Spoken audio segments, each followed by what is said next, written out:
Eu sou analista de sistemas de formação, formado pela PUC, e trabalhei um tempo em uma certificadora digital na verdade como várias coisas, mas no final das contas ali como um administrador de banco de dados, e estava querendo trabalhar com alguma coisa que me levasse para um lado um pouco mais criativo. Estava um pouco desgostoso do que eu estava fazendo na época, já querendo mudar, e foi quando me apareceu o Marcelo Bluz com uma proposta de ir para um outro lugar onde eu seria um arquiteto de informação, e eu não tinha a menor ideia do que era ser um arquiteto de informação.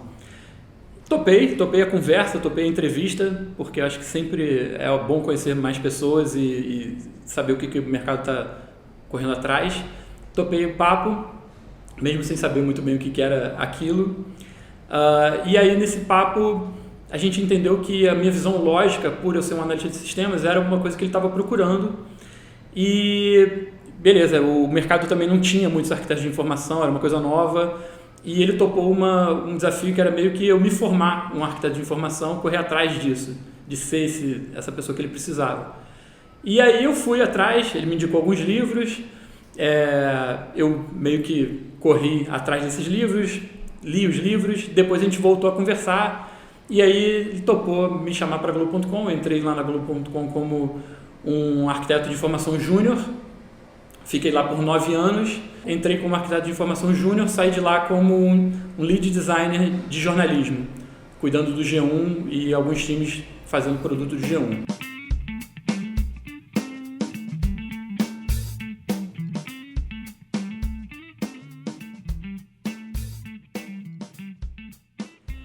E aí, depois de um tempo, 9 anos lá na Globo, comecei a sentir também aquele comichão ali, uma certa síndrome de impostor, de não saber se as coisas que eu fazia não estavam boas ou não, porque na Globo.com as coisas demoravam um pouco a ser lançadas, tinha um processo longo lá para que as coisas entrassem no ar. E comecei a pegar alguns freelas, e um freela que eu peguei foi justamente do Queremos, que era uma startup voltada para crowdfunding de shows. Comecei a ajudar eles a desenvolver o produto. Eles estavam muito no começo na época, na verdade não tinha nem muito um site ou uma plataforma. Ajudei eles a moldar essa plataforma. E um belo dia eles falaram: olha, a gente está querendo de repente te trazer para cá, a gente um dia vai querer te roubar da Globo. Eu falei: beleza, a gente conversando, né, tendo uma boa proposta, vamos nessa. Como eu falei, não tem nenhum problema em conversar.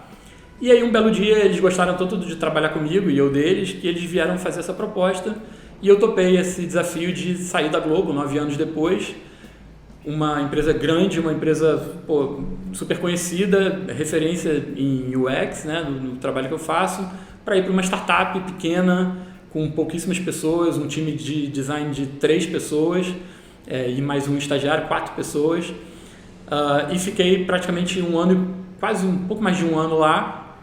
E foi um aprendizado incrível também.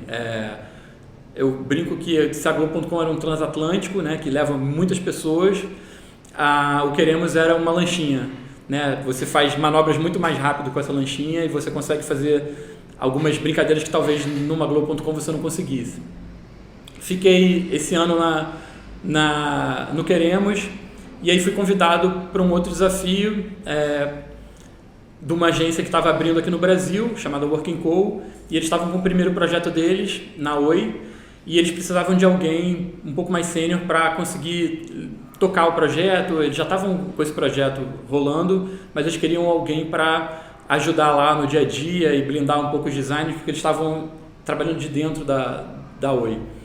E aí eu topei esse desafio, fui para o Working Co, fiquei lá 6 anos, quase 7, e veio pandemia, né? veio minha filha, também foi um outro fator grande de pensar em mudança, e alguns amigos que já tinham trabalhado na Working Co, já tinham trabalhado na Globo, estavam no Nubank, ficaram sabendo disso. Então, depois de 6 anos na Working Co, quase 7, alguns amigos que estavam no Nubank lembraram do meu nome, perguntaram se eu estava querendo, né, tentar alguma outra coisa, testar um novo desafio.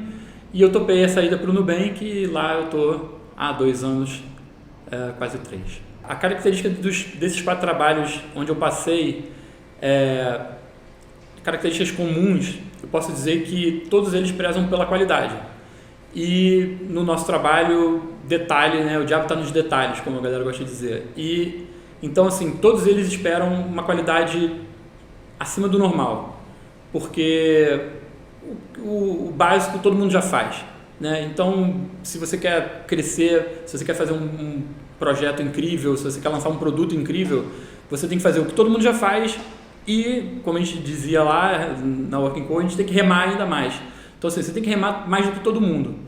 Então, isso é uma coisa que as pessoas tomam por garantido hoje em dia, mas que se você fizer, com certeza você vai conseguir ir além, entregar um produto melhor. Então, todas essas empresas onde eu passei esperam por isso. Esperam uma qualidade superior vindo da gente. E acho que a diferença delas assim, é um pouco tempos e momentos. Como eu falei, a Globo.com era um pouco um transatlântico, né? O processo é mais longo, né? Para lançar um produto, para lançar uma feature, ou o que quer que seja, existem muito mais testes. Errar para a Globo é uma coisa muito mais crítica, né? Onde para uma startup, talvez não, talvez errar seja mais tranquilo porque não tem tanta gente olhando, né? O público é um pouco menor, mas você aprende muito mais quando você erra, né? Errar várias vezes faz acertar num futuro, né? E aprender muito mais do que tentar e não lançar alguma coisa. Então acho que os tempos são diferentes. A Globo.com era um pouco mais lenta, a startup, o Queremos, era muito mais rápido, a agência é um pouco meio termo, porque depende do projeto. Então, se o projeto é um projeto mais longo, talvez você tenha mais tiros para dar ali para conseguir acertar. Se for um projeto mais curto, você tem que, de repente, pensar naquela jogada perfeita. E o Nubank está um pouco também, quase como uma Globo.com, mas ainda assim ela consegue ser mais ágil, ela ainda está numa agilidade de startup ainda. E onde que você acha que você... O que eu senti mais nesse processo de transição foi um certo medo, né? Aquela sensação de que é melhor eu ficar onde eu tô, porque é uma coisa, por mais que eu não esteja gostando, é um mal conhecido, do que tentar uma coisa desconhecida que poderia ser boa, mas poderia ser também uma coisa não boa, né? Mas acho que o desconforto acaba falando mais alto, né? O desconforto de você saber que aquilo que você está fazendo ou onde você está não está te agradando e até que ponto você vai ficar passando por isso, né? Até que ponto você vai ficar nessa mesmice, né? E aí eu acho que isso foi o que falou mais alto, a ponto de, beleza, eu vou topar o desconhecido, porque o desconhecido pode até ser ruim, mas pode ser muito bom. E o ruim eu já tenho, né? Então eu não quero continuar com o ruim. Por mais que o outro seja ruim, beleza, é um ruim diferente. E não foi ruim, óbvio que não. Mudar é sempre bom, a gente se desafiar é sempre incrível. E essa sensação de ter alguma coisa estranha, né? Estou indo para um lugar desconhecido, faz a gente minimamente se preparar para isso, né? Então, como eu falei, na ida para a Globo, corri atrás dos livros que o Marcelo Bluz me recomendou, corri atrás de saber o que o arquiteto de informação fazia, corri atrás de saber, conversar com outras pessoas que já faziam aquilo, que estavam na Globo. Eu tinha uma amiga que já trabalhava na Globo. Então a gente tenta se cercar de informação para que aquela mudança estranha seja o menos estranha possível. E é bom a gente entender que o outro lado está esperando por você também, né? Então, quando o Marcelo Bluz me convidou, ele também estava topando um desafio, ele também estava topando esse teste de saber se eu ia dar conta ou não. Então não era uma coisa só do meu lado, ele também tem o lado dele de estar fazendo esse teste.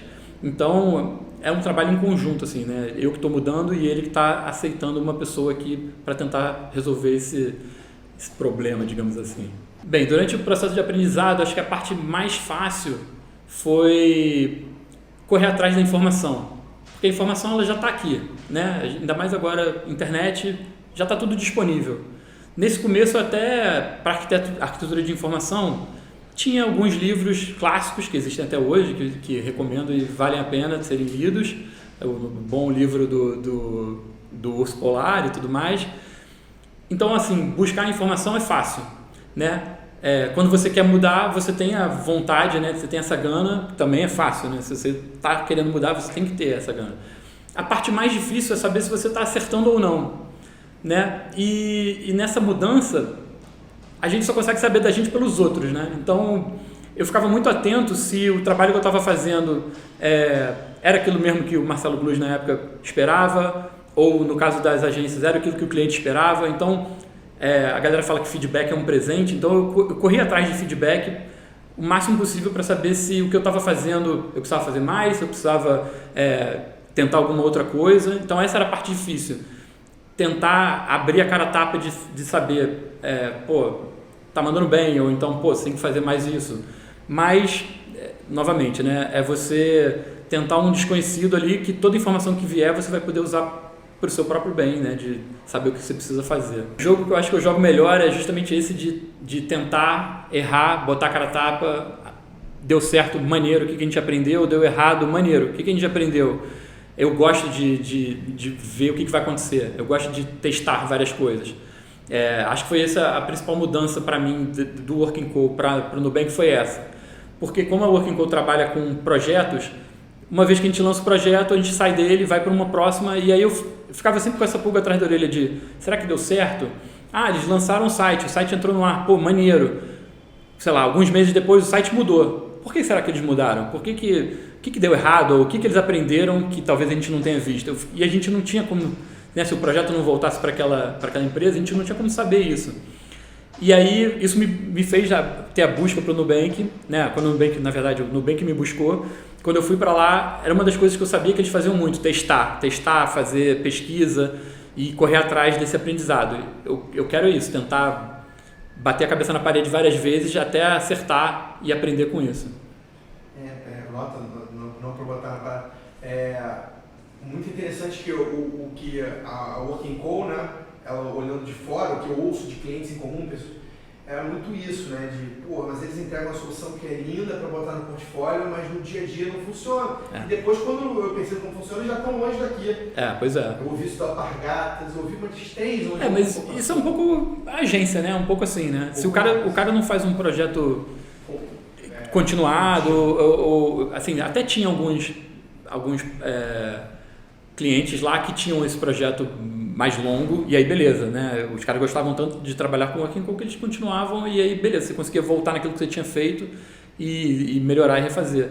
Mas, vários projetos que eu lancei lá, que a gente achava, cara, essa navegação aqui tá incrível, tá irado, que incrível, o cara consegue comprar o produto direto da navegação, essa parada vai revolucionar.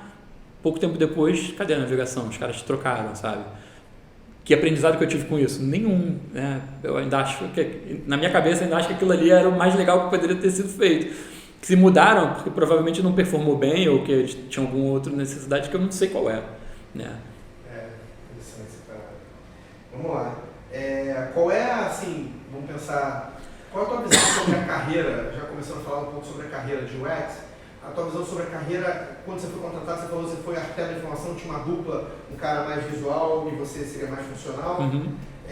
Hoje você acredita que tem espaço para especialização numa dessas coisas, dessas pequenas coisas ao longo da carreira? Ou você vê o designer como sendo um designer, mais a visão do Working Co, né? Um product designer ele tem que ser completo. Como é que você vê isso? Calma aí que eu vou estruturar a cabeça. Calma aí, faz a pergunta de novo só para...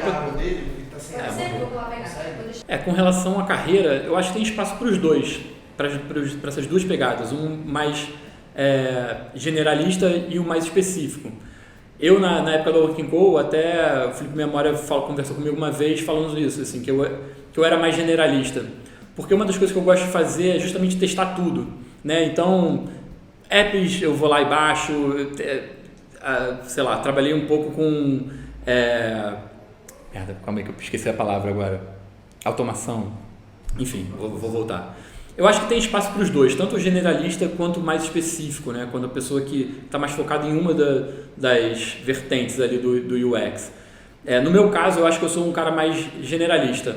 Certa vez eu estava na Working Co e conversando com o Memória, ele me falou que eu era um pouco assim porque eu conhecia muito de várias coisas, né? Então, eu já tinha trabalhado com automação residencial, conhecia sobre comando de voz, e aí, dependendo do projeto que a gente pegava, sempre quando vinha alguém na cabeça, ele falava, o JP, já vi o JP falando um pouco sobre isso e tal. Mas, ao mesmo tempo, quando você tem uma pessoa que é muito específica em, sei lá, em visual design, essa pessoa consegue contribuir pra caramba também. Então, eu não vejo um lado, obviamente, não tem um certo e errado, assim, acho que depende muito do que a empresa quer, né? Depende muito do que a empresa está buscando. Às vezes a empresa tem pessoas mais generalistas e de repente uma ou outra mais focadas em uma parte específica, um visual design, uma prototipação, alguma coisa assim, ou não, ou a empresa está focada em ter cada uma das pessoas super focadas, que talvez seja mais difícil de encontrar, mas eu vejo benefícios dessa forma também.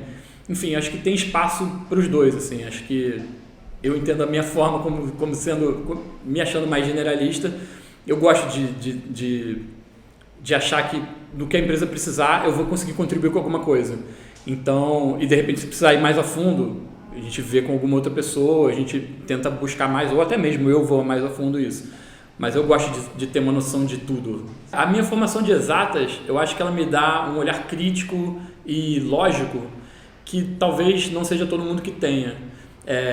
Pelo menos eu acho que vindo desse meu lado de exatas,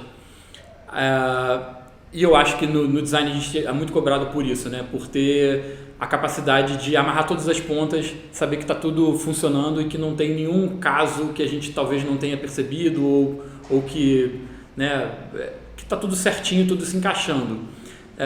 Eu acho que eu tenho essa facilidade de saber que se alguma coisa é alterada no fluxo, nesse ponto aqui, alguma coisa vai acontecer no ponto C lá, alguma coisa vai mudar lá. Eu acho que eu tenho uma rapidez de pensar nisso.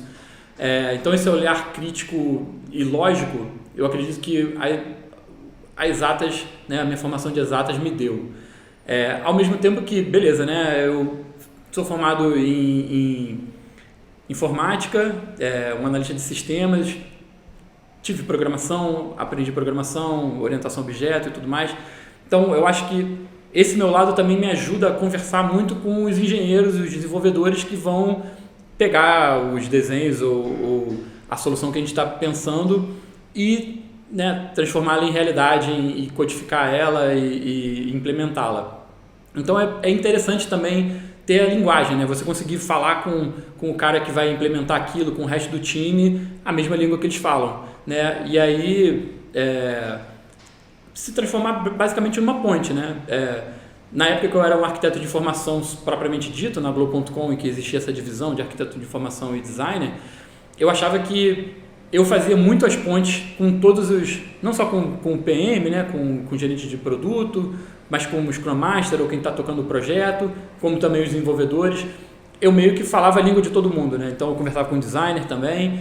E agora, já um designer de produto, né, fazendo um pouco dos dois lados, tanto de arquiteto de informação quanto do desenho da solução, ainda continuo fazendo isso com os engenheiros e com o gerente de produto, enfim. A gente acaba botando a solução debaixo do braço e a gente tem que explicar, vender e definir as coisas, né? Então, é uma coisa que eu ter esse passado de analista de sistemas me deu, assim. A coisa mais rara de você encontrar num perfil de UX é você encontrar a pessoa que faz tudo muito bem. É muito difícil. Existem essas pessoas, esses unicórnios aí, esses seres mágicos. Já trabalhei com alguns deles e é incrível, assim, você encontrar a pessoa que tem um visual design super avançado, que se liga muito na lógica, que consegue prototipar aquilo, tirar do Figma ou do que quer que seja o produto que você está usando para desenhar aquilo, passar da ideia para a interface, né, explicar aquilo para os outros, vender aquela ideia, né, que é uma coisa tão importante quanto você conseguir desenhar. Se você desenhar e não conseguir explicar para ninguém, não conseguir vender aquela tua ideia, não serve para muita coisa. Então é muito difícil você encontrar alguém que seja bom nisso tudo, assim, né? Desde o momento da ideia, tirar a ideia do papel, passar a ideia para o que quer que seja, para um Figma, desenhar aquela ideia nos detalhes, prototipar aquilo e vender aquela ideia lá na frente e conversar. Isso é muito difícil mesmo. Então tem dois skills que eu acho que são os mais importantes, talvez não os mais raros, mas os mais importantes na hora de procurar alguém. Óbvio que a gente vai sempre checar os trabalhos daquela pessoa, né? Checar portfólio ou algum case que ela tenha, e isso é super importante, mas eu acho que Uma qualidade que nem sempre a gente percebe de cara é o quanto essa pessoa é tranquila, o quanto essa pessoa é amigável, o quanto essa pessoa tá ali e tá disposta a trabalhar em equipe e tudo mais. Então é um pouco, não sei nem como medir ou qual palavra eu chamaria isso, mas porque eu acho que são duas coisas que a pessoa precisa ter. E não necessariamente essas coisas são o skill, né? O hard skill. Óbvio, né? Você quer a pessoa que saiba design, saiba visual design, você vai olhar portfólio, você vai olhar cases e você vai conseguir ver se a pessoa manda bem naquilo e tal. Mas eu acho que mais importante é você entender que aquela pessoa é gente boa, que ela tem um skill social interessante, que ela é uma pessoa que consegue conversar, que ela não é arrogante, que ela é gente boa, que ela vai agregar no time, não como uma estrela, né? Mas como mais um que está ali para fazer acontecer, né? Que é o que as empresas querem, né? As empresas não querem uma pessoa para resolver tudo. Algumas até querem, mas as empresas querem criar times incríveis de pessoas que juntas fazem chover e acontecer. Então, eu acho que eu prefiro trabalhar com pessoas que são muito legais, não necessariamente super incríveis no skill, mas que vão correr atrás e que são boas de se trabalhar, do que com uma estrelinha que ele é o cara mais incrível no visual design, mas ninguém quer trabalhar com ele, ninguém quer falar com ele, as pessoas têm que pensar 10 vezes antes de como vai chegar para falar. Então essa é uma coisa. E a segunda é a gana ali, é a vontade, né, de fazer, a vontade de correr atrás daquilo, de olhar para um problema não como, tem mais um problema, então não vamos fazer isso, e sim como, tem mais um problema, vamos passar por cima disso, sabe? Então é a vontade de botar o produto no ar, a vontade de desenhar, a vontade de ver que tem um problema, que beleza, se tem um problema a gente tem que achar uma solução para ele, né? Encarar aquilo, o desafio como, beleza, enquanto tiver desafio eu tenho um trabalho, né? Então enquanto tiver desafio eu como designer tenho como correr atrás de resolver esse desafio. Então acho que essas duas características são tão importantes ou até mais importantes do que o hard skill. E o hard skill, beleza, se você não tem ele ainda, você corre atrás. E eu acho que essa é um pouco a história da minha vida, assim. Eu comecei com vontade, né? E vontade de mudar, e vontade de correr atrás de uma coisa nova, e fui atrás, né? E eu ainda acho que eu ainda tenho muito para melhorar em muitas dessas outras coisas, e eu continuo querendo correr atrás, e continuo querendo aprender. Eu conto que eu sou analista de sistemas como tipo uma anedotazinha, assim, né? Quando eu estou em reunião, eu falo, muita gente não sabe, eu sou analista de sistemas, galera, sabe? Porque a gente não está muito interessado qual é o background das pessoas, né? Você quer saber se a pessoa faz aquilo lá, se ela faz bem aquilo que ela se propõe a fazer, né? Então, tipo, tô nem aí para qual é o teu background, né? Tipo, o cara pode ser, como muitos lá eram jornalistas, tem uma galera que era arquiteto, né? E acaba enveredando pro design e tal. Acho que é isso, assim, não depende muito do background, assim, sei lá, eu penso, a gente não, todo mundo entra como designer, né? Teve uma época que acho que até acho que foi na Globo.com na época, ele fala, cara, agora a gente fala que todo mundo é designer, não tem essa de arquiteto ou visual designer, é designer, tá resolvendo um problema aqui, é designer. Acho que hoje em dia um UX que saiba mexer na ferramenta, que saiba fazer testes, que saiba desenhar, eu acho que isso está virando quase um commodity, assim, né? Acho que todo UX tem que saber fazer minimamente tudo um pouco bem. E, obviamente, algumas coisas ele vai poder fazer melhor, ele vai ou ter mais aptidão, ou vai correr atrás e vai gostar de fazer mais e vai acabar fazendo melhor. Então, eu acho que a carreira de UX está indo para um lugar onde, para você se destacar, você tem que ser mais criativo. Todo mundo já vai saber fazer uma página de login, todo mundo sabe fazer um resultado de busca, sei lá, ou qualquer coisa parecida. Mas, e não é nesse momento que você vai se destacar, mas como você vai solucionar o problema é que vai fazer a diferença. Então eu acho que o básico todo mundo vai ter que saber fazer, e acho que todo mundo já meio que sabe, mas as formas de você resolver o problema é que vão fazer a diferença. Né? E as pessoas tendem a ir muito nos padrões, né? Nos patterns, assim, né? Para você resolver um login tem essa tela e aí está resolvido. Pegar um cardápio de soluções, qualquer um faz, né? E adaptar para uma marca ou adaptar para um produto, qualquer um faz. Que problemas aquele produto quer resolver? E qual é a forma de resolver aquilo?